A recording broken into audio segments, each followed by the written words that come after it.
Magandang buhay! Ngayong araw ang ating recipe ay atay ng manok. Tara, luto tayo. Para sa ating aromatics, mag-isa tayo ng luya, sibuyas, at bawang. Kung gusto niyo po ng maanghang, lagyan niyo siya ng sili. Kasi wala akong nilagay na sili dito.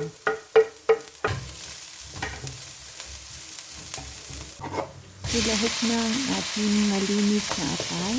Sangkutsahin ito hanggang sa magbago ang kulay niya.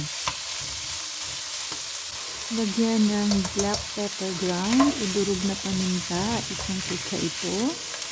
Lagyan ng soy sauce at ng jaggery. Pwede rin yung asukal, calamansi juice at saka oyster sauce. Lagyan din siya ng bay leaf, black peppercorn.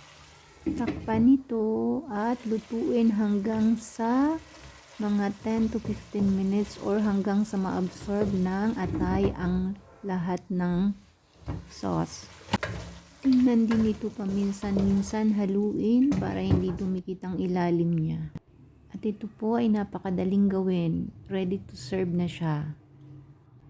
Subukan niyo po ang ganitong napakadaling recipe sa atay ng manok.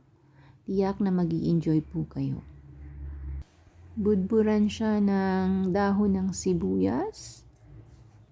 Kayo, paano kayo magluto ng atay ng manok? Tara, kain tayo.